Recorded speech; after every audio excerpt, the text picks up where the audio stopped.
President Trump signs an executive order that temporarily prevents the separation of families prosecuted for illegally crossing the border.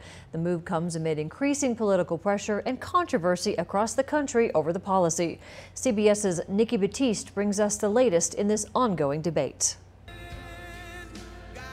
President Trump rallied supporters in Duluth Wednesday night, hours after reversing course on his administration's policy of separating families at the border.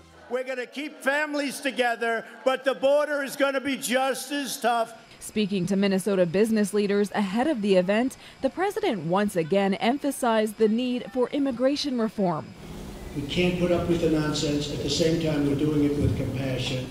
Under increasing political pressure, the president signed an executive order allowing parents and children to be detained together for 20 days while the adults await trial for entering the U.S. illegally. But after that, they must still either be deported or separated. We want them to come in through the merit system, not a system where we get MS-13. House Republicans are already planning to take up 2 immigration bills Thursday addressing family separations. This is very good compromise legislation that not only solves the child separation issue at the border, it also solves the border. A bipartisan group of senators is also working on a long-term solution. We double the number of immigration judges.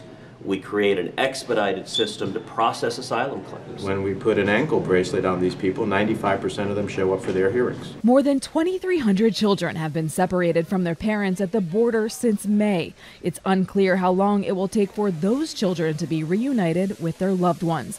NIKKI Battiste, CBS News. The events are also shaking up local organizations. At a rally today in Missoula, hundreds showed up to voice their dissent to Trump administration immigration policies. KPAX's Augusta McDonnell was there and brings us the story tonight.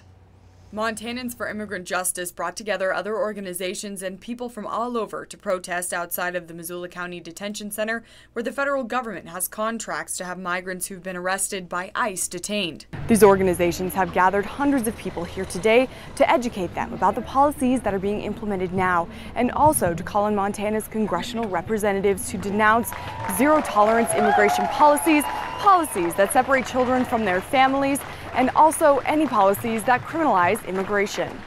Missoula Rise's founder Erin Erickson says their end goal is to spark political action that will affect policies here in Montana and nationally. We've been able to get a firm statement from Senator Tester supporting keeping the families together Senate bill. We have a letter that just came in from Governor Bullock addressing the zero tolerance policy.